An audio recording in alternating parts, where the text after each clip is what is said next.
Bonjour à tous et bienvenue dans la partie 3 du témoignage d'Evelyne Askolovitch. Dans cette partie, elle va nous parler de son arrestation et de sa déportation dans les camps de concentration. Je tiens à remercier encore une fois Evelyne d'avoir accepté cette invitation et au Mémorial de la Shoah d'avoir pu permettre cette rencontre. Et donc, en 1942, les Juifs étaient complètement coupés de tout le monde et de toute la vie normale et n'avaient qu'une seule chose, ils attendaient. Et nous aussi, on attendait.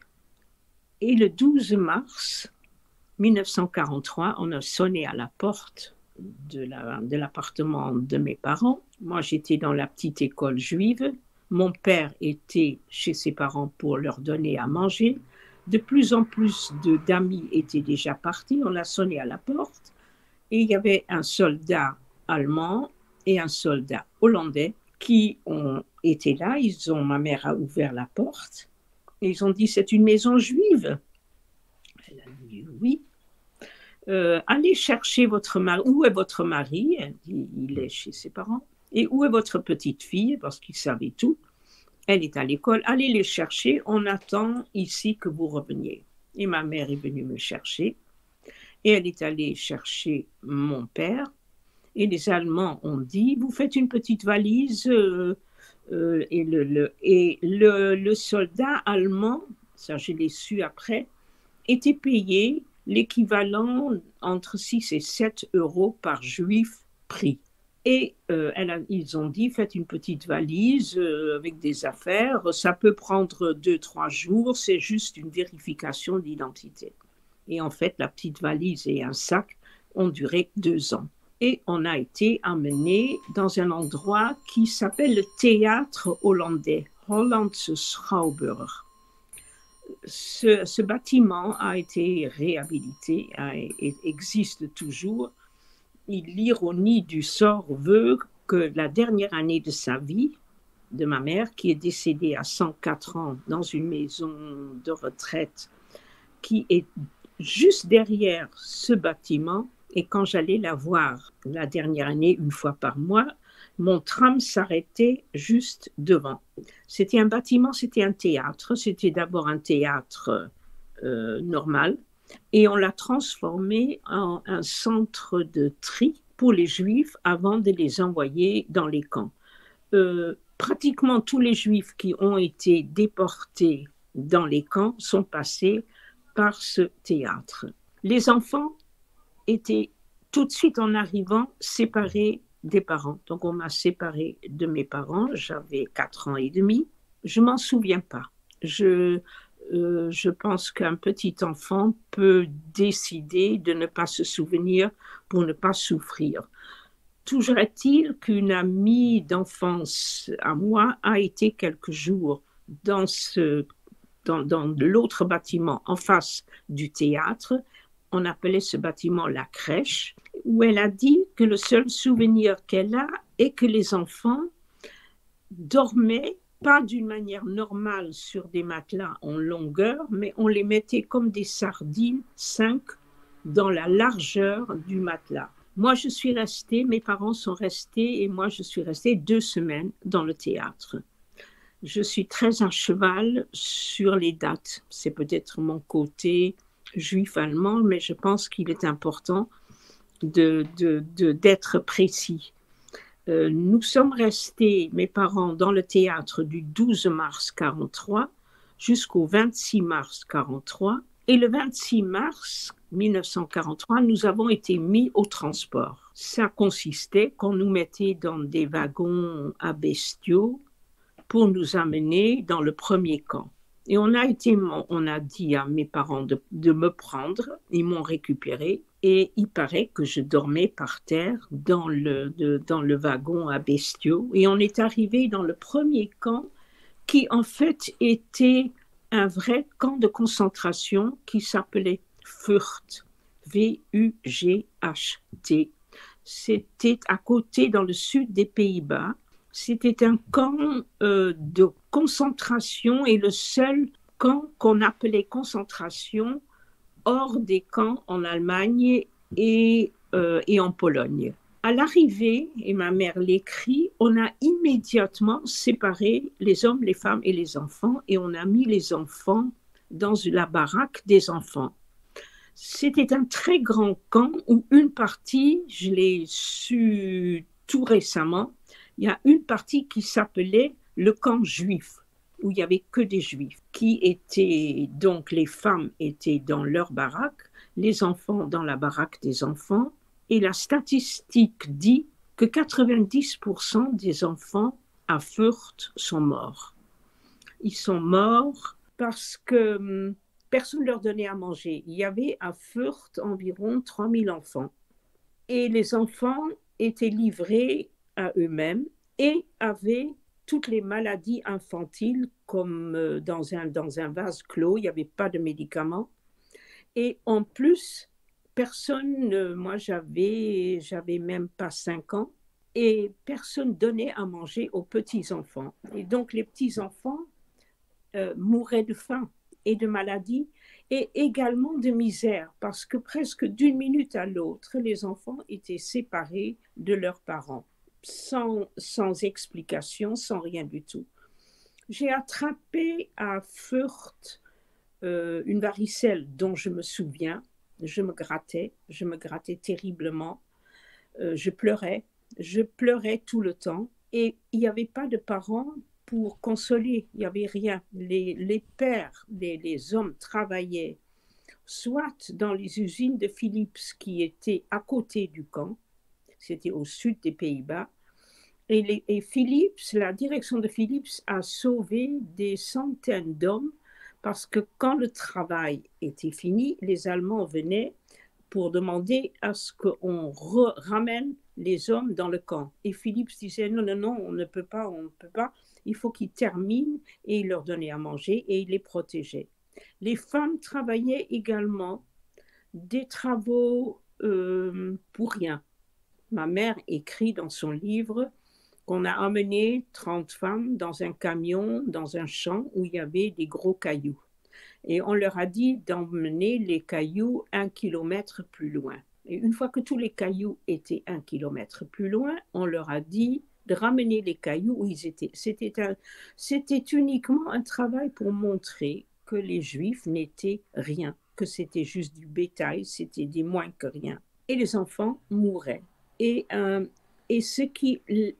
pourtant, dans ce camp, il y a eu un miracle pour nous. Avant de partir, mon père avait pu obtenir, via un client qu'il avait en Suisse, un passeport du Honduras. Le Honduras était un pays, via l'ambassade polonaise à Berne en Suisse, le Honduras était un pays qui était neutre. Et les Allemands, dans leur côté très carré, ne pouvaient pas envoyer des gens dans des camps d'extermination qui étaient faits uniquement pour tuer, parce que c'était un pays neutre. On pouvait les envoyer dans des camps de concentration, il n'y avait pas de problème, mais pas dans un camp d'extermination.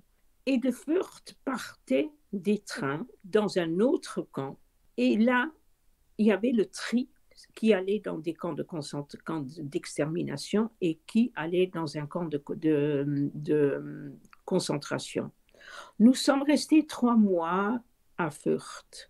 Et pendant ces 3 mois, au bout de 3 mois, on avait dit à ma mère que je n'avais plus qu'une semaine à vivre, tellement je tenais plus sur mes jambes. Et il y a des photos qui ont été faites de la gare de Fürth où on voit des hordes de gens comme du bétail qui attendaient d'être envoyés ailleurs. Je suis partie et je l'ai su beaucoup plus tard avec le fameux transport d'enfants, Kindertransport, transport d'enfants, de Fürth à Westerbork. Les Allemands avaient compris que les enfants étaient, en fin de compte, c'était juste une charge parce que les pères et les mères étaient inquiets, travaillaient pas comme il faut dans ce camp, et ils avaient décidé qu'il fallait envoyer tous les enfants de Fürth dans un transport pour les tuer. Mais on ne le disait pas. Et le fameux transport pour enfants a eu lieu le 6 et le 7 juin 1943. Le 5 juin, le chef de la baraque du camp juif a envoyé une lettre effrayante à tous les membres du camp en disant que les Allemands ont dit qu'il fallait que les enfants quittent le camp.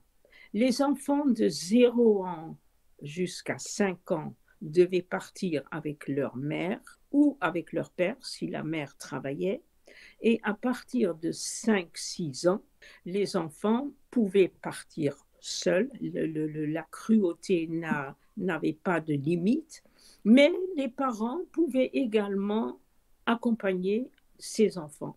Et dans le 6 juin 1943, 3000 personnes ont quitté Fürth, 1299 enfants et leurs parents, et ils sont arrivés à Westerbork, le deuxième camp où on a été, un camp de déportation. Avant de partir travailler sur un pont, parce que les hommes travaillaient donc soit dans les usines de Philips, et les autres hommes travaillaient sur un pont qui s'appelait le Moerdijk, où ils posaient des bombes et des trucs à faire sauter le pont. Et mon père était là. Et avant de partir, il avait donc reçu ce certificat de nationalité du Honduras. Et il a dit à ma mère, si tu es mis au transport, tu montres le certificat. Tu montres ce passeport, ce certificat. Je ne sais pas ce que ça fait, mais je pense que ça peut-être être bien. Et en effet, on a été mis au transport et à la gare de Fürth, ma mère fait la queue, elle me porte dans ses bras, je ne peux plus marcher du tout, je ne tiens plus, ma vie ne tient qu'à un fil, mais apparemment, j'avais envie de vivre puisque je suis là aujourd'hui. Et dans la queue, elle quitte la queue et elle voit un monsieur qui est bien habillé. Et elle lui dit, monsieur, j'ai 2 lettres. Une lettre pour mon mari, pour dire que nous quittons Fürth, et une deuxième pour ma tante à Amsterdam, qui était restée à Amsterdam, pour qu'elle m'envoie de la nourriture pour ma petite fille qui est en train de mourir. Et le monsieur qui faisait partie du conseil juif lui dit, madame, je ne peux prendre aucune lettre. Et ma mère rejoint la cohorte de gens. On nous met de nouveau dans un wagon de bestiaux où je suis couchée par terre et le train part. Et nous quittons Fürth et dans Fürth, il n'y avait plus d'enfants. Tous les enfants avaient quitté Fürth. Et le train s'arrête à Westerbork, le camp de déportation. Et tout le monde sort. Et un monsieur s'approche de ma mère, il lui dit, vous êtes Annie Sulzbach et c'est Evelyne. C'était un ami de mon père qui savait qu'on allait arriver. Il faisait partie peut-être du conseil juif, mais c'était un ami. Il a dit, suivez-moi. Il nous a mis dans une baraque et il a dit, vous ne bougez pas. Vous ne bougez pas, vous me donnez votre certificat, vous ne bougez pas. Et on est resté des heures là-dedans. Et ma mère écrit dans son livre qu'elle entend des portes qui claquent, des hurlements, des cris et le bruit d'un train qui part. Et 150 personnes de ces 3000 ne sont pas parties et tout le train est parti et est arrivé à Sobibor où tout le train a été gazé. Et nous, on était là. Et on a réussi, et on était donc dans le camp à Westerbork où ma mère a retrouvé ses beaux-parents et mon père n'était pas là. Mon grand-père, qui s'appelait Isaac Sulzbach, est mort dans un lit dans le camp à l'hôpital. Il est mort le 14 juin 1943 et ma grand-mère était toujours là. Et ma grand-mère, il paraît qu'elle m'a même pas reconnue tellement j'étais faible. Ma mère s'est évanouie, il y a un médecin qui passait par là, il a dit qu'est-ce qu'elle a cette femme et on lui a dit sa fille n'a plus qu'une semaine à vivre. Il a tout mis en œuvre pour qu'on m'envoie un colis de nourriture et j'ai récupéré. Mais de ce camp de Westerbork, je n'ai aucun souvenir. 8 mois effacés de ma mémoire, je pense que c'était trop dur. Et j'en ai parlé avec un psychiatre, un pédopsychiatre, Boris Cyrulnik, et il a dit que c'est vrai que les petits-enfants avaient la faculté d'oublier, de ne plus y penser et d'attendre que ça se passe, que les jours meilleurs peut-être, mais surtout de ne plus être dans l'existence normale. Et je pense que quelque part, je suis rentrée dans une bulle pour que je ne me rappelle rien et pour que je récupère. Mon père nous a rejoints quand il avait fini le travail sur le pont et il a retrouvé sa mère. Et c'est dans ce camp qu'il a perdu toute confiance en l'humanité tout en vivant, mais il a perdu toute confiance parce qu'il a dû faire un choix, quelque chose de terrible. Parce qu'à un moment, ma grand-mère, Jenny Sulzbach, a été mise au transport le 20 juillet. Il a tout fait pour qu'on l'enlève parce que les gens avaient compris. Les trains partaient de Westerbork tous les mardis avec une cargaison d'hommes, femmes et enfants et revenaient à la gare de Westerbork vide. Personne revenait de tous ces transports qui partaient. Et je vais juste donner déjà le chiffre effrayant des morts des Juifs hollandais, des Juifs de Hollande.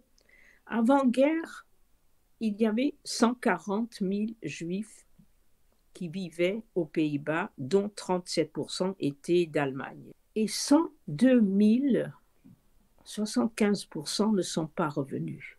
75% des Juifs de Hollande, des Pays-Bas, ne sont pas revenus, ont été assassinés. Et c'est un chiffre qui dépasse l'entendement d'un pays en Europe occidentale.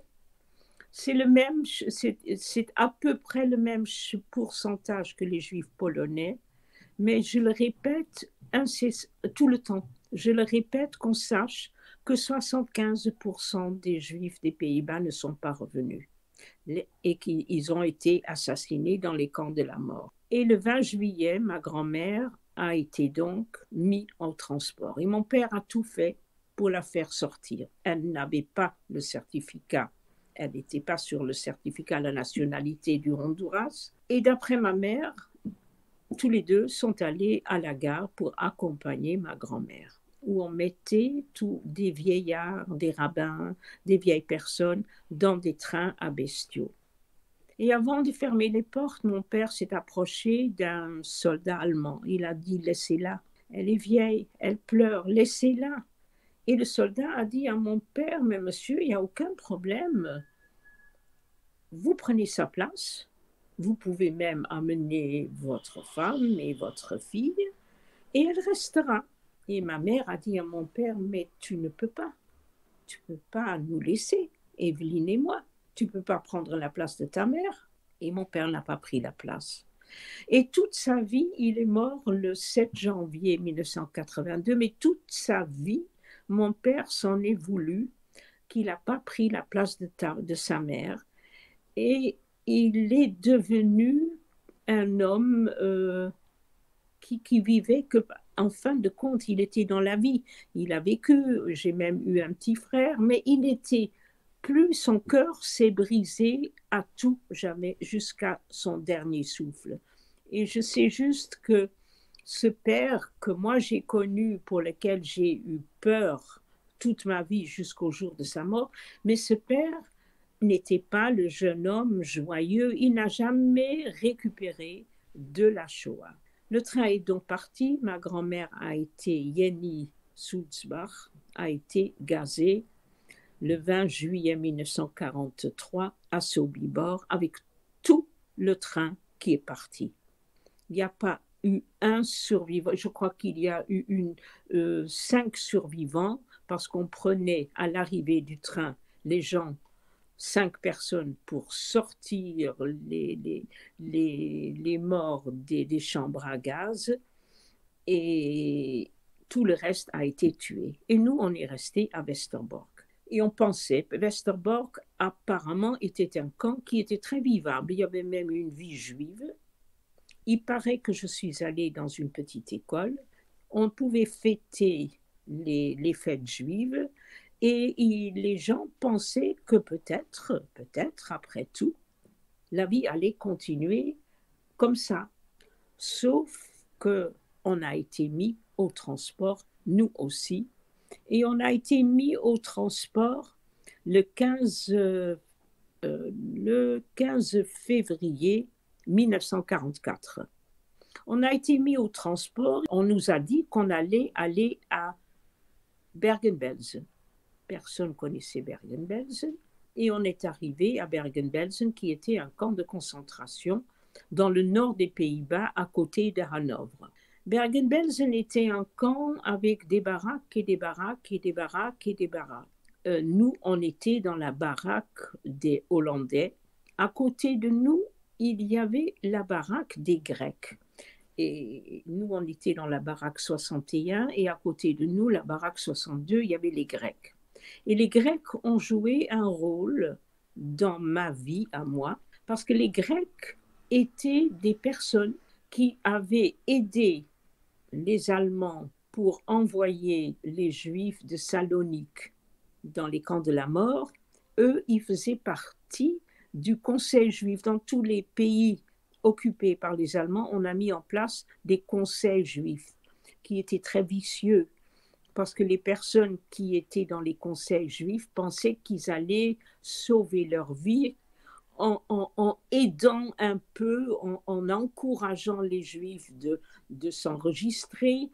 Ils pensaient qu'ils allaient sauver leur vie, mais il n'en était rien. Quand les Allemands n'avaient plus besoin des personnes du Conseil juif, ben, ils les ont envoyés à la mort quand même aussi. Mais quand on est arrivé, les Juifs, les Grecs, qu'on appelait d'ailleurs les salauds-grecs, avaient un statut très spécial. Ils travaillaient dans la cuisine. Le chef de cette baraque, M.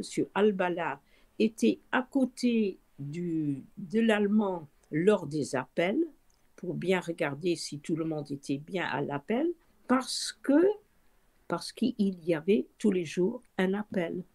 Les Juifs devaient aller sur la place en dehors, dans le froid, dans la neige, dans la glace, dans la pluie, et on les comptait. Et ça pouvait prendre 1 heure, 2 heures, l'appel. Les hommes travaillaient. Mon père était tout le temps malade. Les hommes étaient beaucoup plus vite malades que les femmes à Bergen-Belsen. Et les femmes travaillaient, ma mère travaillait elle devait charrier des gamelles pour donner à manger la soupe, parce que la nourriture à Bergen-Belsen était composée d'une soupe d'ortie avec quelques épluchures de pommes de terre qui surnageaient. Et les enfants à Bergen-Belsen, parce qu'il y avait pas mal d'enfants à Bergen-Belsen, les enfants étaient livrés à eux-mêmes. Et moi, mes souvenirs sont surtout de Bergen-Belsen. J'ai 5 ans et demi. Et je me rappelle que je suis assise par terre. Ma mère est au travail, mon père est au travail. Et je suis assise par terre et ma mère m'a donné un fil de raffia, une espèce de fil de chanvre. Et je me vois, j'entortille ce bout de raffia autour de mes doigts. Et devant moi, soudain, il y a une soldate qui me regarde. Et je suis terrorisée. J'ai une peur bleue parce que je n'ai pas le droit d'avoir ce bout de raffia. Je n'ai pas le droit. On n'a pas le droit d'avoir quoi que ce soit. Et si j'ai le bout de raffia, c'est que ma mère me l'a donné. Et si ma mère me l'a donné, c'est qu'elle l'a volé et qu'on peut la tuer. Je suis comme un lapin devant devant le fusil du chasseur et je suis affolée. Et la soldate me regarde et peut-être qu'elle avait une petite fille aussi. Et elle passe. J'ai un autre souvenir. On dormait dans les lits, des lits de 3 étages. Moi, je dormais et il y avait 2 rangées de lits de 3 étages, l'un à côté de l'autre.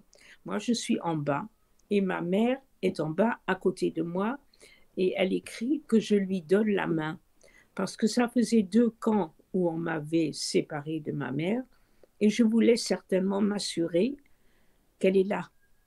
Donc, je dormais à côté d'elle et ce lit de 3 étages. Et à un moment, il y a eu un nouvel arrivage et on a mis une 3e rangée de lits de 3 étages et il fallait donc que j'escalade une rangée. Je trouvais ça très amusant. Et à côté de moi, il y a une petite fille avec laquelle j'étais à l'école après. Et cette petite fille, elle chantonnait. Peut-être elle se donnait du courage. Et moi, je me rappelle que je lui ai dit, arrête de chanter, tu chantes faux. C'est bizarre, c'est curieux, mais jusqu'à présent, je ne supporte pas les gens qui chantent faux. J'aime la musique. Et puis, le souvenir de ce lit de 3 étages est revenu comme un boomerang il y a 20 ans à peu près. Je suis avec un groupe d'amis et nous visitons le camp, la cellule de prisonniers d'un ancien premier ministre israélien, Menachem Begin, qui avait été mis en prison par les Anglais avant la création de l'État d'Israël, parce que c'était un terroriste. Et je rentre dans le camion où on a reconstitué sa cellule et je vois le lit de 3 étages. Et je suis soudain à Bergen-Belsen. Et je hurle littéralement et je sors en hurlant de terreur en disant je suis à Bergen-Belsen, c'est revenu le souvenir en voyant ce lit de 3 étages. Puis je me suis ressaisie et mes amis n'ont pas très bien compris pourquoi j'étais dans cet état, mais moi, soudain, j'étais à Bergen-Belsen. Et j'ai un autre souvenir parce qu'à un moment, les Américains se sont trompés et ils ont bombardé Bergen-Belsen. Et les bombes tombaient et un boucan terrible, un avion qui vole très bas. Et ce souvenir-là est revenu également d'une façon toujours aussi stupide. J'ai une maison de campagne avec un grand jardin et un jour je suis dans le grand jardin et il y a un petit avion de tourisme qui vole un peu bas. Et je me recroqueville sur moi-même et soudain j'étais sous les bombes. Puis j'ai ri de moi-même et le souvenir est reparti. Et j'ai le souvenir de mes 6 ans. J'ai 6 ans puisque je suis née le 15 juillet 1938. Je suis née en 1938. Et le 15 juillet 1944, on fête mes 6 ans. Les Grecs, comme je l'ai dit, qui étaient à côté de nous, savaient qu'il y avait déjà eu le débarquement le 6 juin parce qu'ils avaient des radios. Et ils voulaient apprendre l'anglais. Et ma mère avait amené dans un élan, elle ne sait pas pourquoi, le certificat de Cambridge qu'elle avait eu quand elle a été pionne en Angleterre. Comme quoi que là, dans la vie, les choses c'est comme un puzzle, les choses se retrouvent. Et une amie lui dit, écoute, il faut que tu fasses quelque chose. Evelyne est seule, elle a peur toute la journée. Les Grecs veulent apprendre l'anglais. Va voir le chef à côté et propose-lui tes services pour qu'il te donne peut-être à manger, parce qu'il n'y avait pas grand-chose à manger. La ration du pain à Bergen-Belsen était de 1 centimètre d'un pain noir par jour. On donnait pour la semaine 7 centimètres de pain, une tranche de pain de 1 centimètre d'un pain noir qu'on appelait keur. Et puis cette fameuse soupe. Et ma mère est allée voir dans la baraque à côté. Il fallait beaucoup de courage pour quitter la baraque et aller dans la baraque à côté. Et elle propose au chef de la baraque grec, Al-Bala, de lui donner des cours d'anglais. Et elle dit, j'ai un certificat, et elle montre le certificat. Et Al-Bala lui dit, écoute, je vais réfléchir, reviens demain. Il voulait montrer qu'il était très puissant. Et elle part, et elle revient le lendemain. Et il lui dit, écoute, tu peux venir, tu peux me donner des cours d'anglais, tu peux amener ta petite fille et je peux te donner, même si je peux, quelque chose à manger pour ta petite fille. Et c'est comme ça qu'on a fêté mes 6 ans, avec une tranche de pain un peu plus moins noire. Et autour de cette tranche de pain, il y avait des flocons d'avoine. Et dessus, il y avait écrit un 6 en flocons d'avoine. Et j'ai mangé la tranche de pain. Et je pense que j'étais contente parce que c'était certainement meilleur.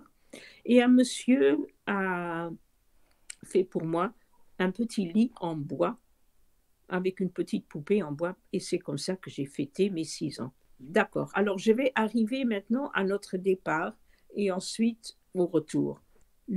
En janvier 1945, ça a commencé à chauffer pour les Allemands.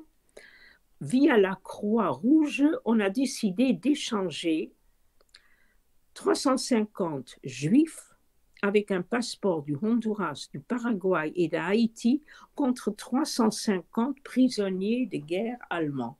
Et nous, on était sur la liste. On était sur la liste et le deal était qu'on allait être échangé et qu'on partait, on ne savait pas quand, mais fin janvier.